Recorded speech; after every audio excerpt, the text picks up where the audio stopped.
Jamie O'Rourke and the Big Potato, an Irish folktale by Tomie dePaola. Jamie O'Rourke was the laziest man in all of Ireland. He would do anything to avoid working, especially if it had to do with growing potatoes. Jamie O'Rourke, his wife Eileen would say, "We'll have nothing to eat this winter if you don't go out and dig up the praties." "Oh, the saints preserve us," Jamie would whine. "Me back's as sore as can be. Sure as I'm telling you, wife, you'll have to dig them up yourself. I'll break in two if I so much as get out of this bed." So Eileen, who had done all the planting and watering and weeding anyhow, would go out to the tiny garden and dig up the smallest potatoes in Ireland, all because Jamie was too lazy to dig a larger garden and had no money to buy good potato seed. Then poor Eileen wrenched her back and was laid up in bed. St. Bridget and the Virgin Mary herself must have smiled on Eileen O'Rourke, the village women said. Why, it's the first rest she's had since she married Jamie O'Rourke. With Eileen in bed, Jamie began to worry. No Eileen to dig meant no praties all winter, and no praties meant no food. "Oh, poor me," wailed Jamie. "I'll starve to death. I'd best go to church and confess to the Father O'Malley. There's no tellin' how soon old Death be a-knockin' on me door." So, even though it was midnight, Jamie set out for the church. He was about halfway down the hill when he heard singing and a tap, tap, tapping sound. "Sure, and I wouldn't be knowin'," Jamie whispered, "but I swear it's a leprechaun." And sure enough, sitting in a circle of ferns in the moonlight was a leprechaun, singing and hammering tiny nails into the heels of the fairy boots he was making. Jamie knew just what to do.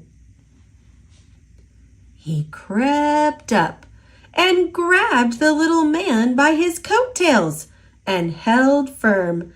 "Let me go! Let me go!" the leprechaun shouted. "Not on your life," Jamie said. "Not until you show me where you be keeping your pot of gold." Now, everyone in Ireland knows that leprechauns make boots and dancing shoes for the fairies, who pay for them with gold. And everyone knows that if you catch a leprechaun, he'll pay for his freedom with his pot of gold. But this leprechaun was cleverer than most. "Oh, please, Mr. Mortal Man," he pleaded. "I'm just starting out making fairy shoes, and I only have 1 or 2 pieces of gold in me pot. Won't you take a wish instead?" "Why, what would I wish for?" Jamie asked. "Me who's about to die of starvation because my wife is sick in bed and can't dig the praties for the winter. And they're such puny praties anyhow." "Well," said the leprechaun, reaching into his pocket, "you could wish for the biggest pratie in the world.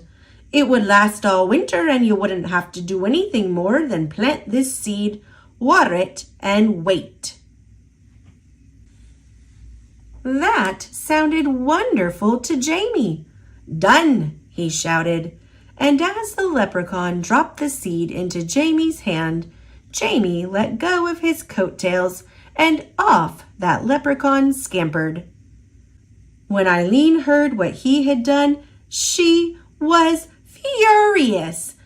"Jamie O'Rourke, you're not only the laziest man in Ireland, but a fool as well, giving up a pot of gold for a pratie seed." "Well, I'm going to plant this seed and water it, and you'll see," Jamie said, and out he went.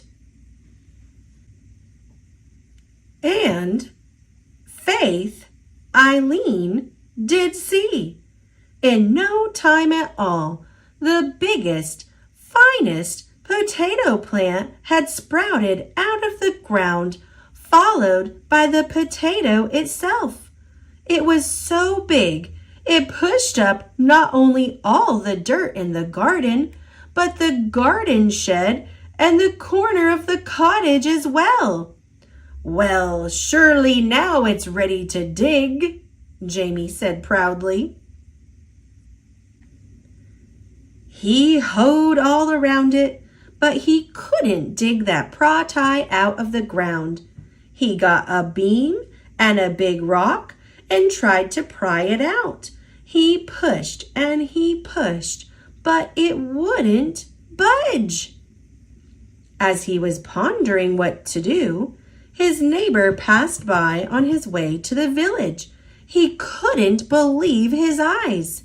He couldn't wait to tell everyone in the village what he had seen. And before you knew it, the hill up to Jamie's was filled with villagers coming to see the big potato. "Where did it come from?" they asked. Jamie told them about the lucky night he had caught the leprechaun and how smart he had been. "Why, anyone could have gotten a pot of gold," he bragged. "But the biggest pratie in the world, well, that took some doing." "However did you outsmart a leprechaun?" they all asked at once. Jamie hesitated and scratched his head. "We'll help you dig up your pratie, Jamie, if you'll tell us how you did it." And they grabbed shovels and hoes and started to dig. They dug and they dug and they pushed and they shoved until the potato flew up out of its hole. It rolled down the hill faster and faster until it reached the bottom, where it bounced up high and came to a stop, wedged between the stone walls on either side of the road. What to do now? "That pratie is so big that no one, no cart, nothing can get by it," the constable complained to Father O'Malley. "How's a body to get in or out of the village?" "What shall we do?" the villagers wailed. Then they all looked at Jamie and said, "It's your pratie. You'll have to move it out of our way." "Well," Eileen spoke up, "there's more than enough pratie for everyone. Why don't you all take some?" So the villagers sawed and chopped and carted off huge pieces of potato, while Jamie sat on the stone wall and watched. All winter long, everyone had potato to eat, and eat, and eat, until no one wanted to see or hear of potato again. In the spring, Jamie said, "I saved a potato eye for a seed, and it's just about time to plant it." "Oh, no!" the villagers all cried. "If you promise not to plant it, Jamie, we'll promise before St. Patrick and all the saints to see that you and Eileen always have plenty to cook and eat. We don't want another giant pratie around here." Jamie smiled and agreed. What a perfect life for a lazy man. "And so you see, darling Eileen," Jamie told her, "I wasn't such a fool with that leprechaun after all." And Eileen had to admit that Jamie O'Rourke was right.